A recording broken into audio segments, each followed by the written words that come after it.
l'accord de l'adjectif dans le groupe nominal.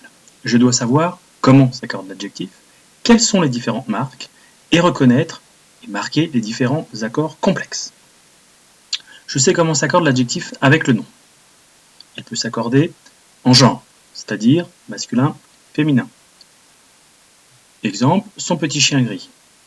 Chien est un nom masculin avec un déterminant masculin singulier, auquel on a adjoint deux adjectifs, petit et gris. Au féminin, chien devient chienne, le déterminant aussi, et les deux adjectifs petit et grise prennent une marque du féminin, qui sera souvent le E. L'accord peut être aussi en nombre, du singulier au pluriel. Ce joli renard argenté, le groupe nominal minimal ce renard est au masculin singulier.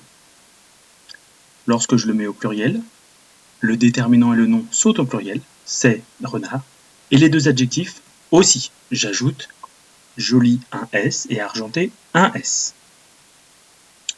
Ainsi, un groupe nominal, une phrase, peut être au masculin singulier, exemple le grand frère, sans marque particulière, au féminin singulier, avec un déterminant et un nom féminin, et une marque du féminin sur l'adjectif, grande, la grande sœur.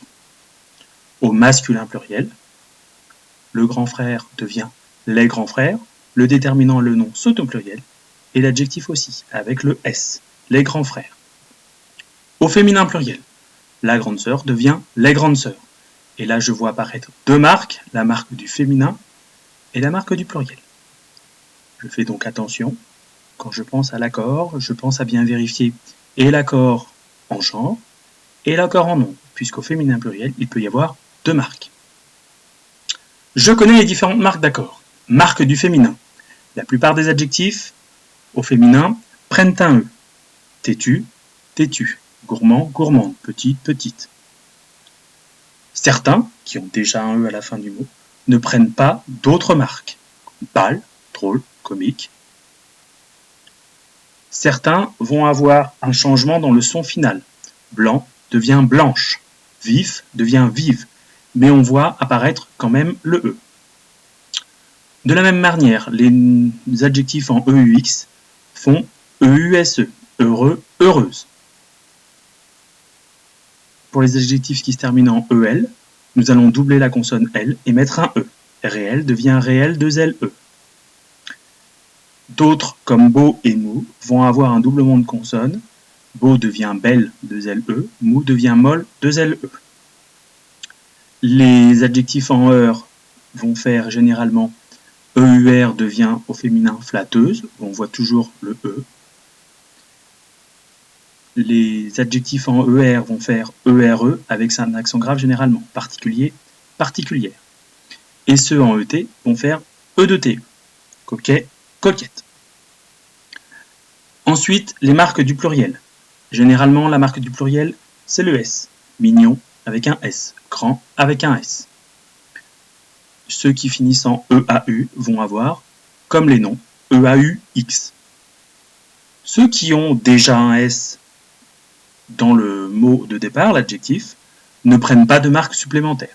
Assis reste assis avec un S, gris avec un S. De la même manière, pour ceux qui se terminent par un X, joyeux et vieux, conservent la marque joyeux EUX, vieux VIEUX. Et enfin, les adjectifs qui se terminent en AL, comme les noms, vont passer au pluriel en AUX. Municipal devient municipaux. Je sais marquer les accords complexes. Un adjectif qui se rapporte à plusieurs noms est au pluriel. Attention. Si le groupe est composé d'un nom féminin et d'un nom féminin, l'adjectif sera bien en féminin mais au pluriel. On dira une jupe et une veste, bleu, bleu avec la marque du féminin, puisque les deux noms sont au féminin, et un S, puisque ça deviendra du pluriel.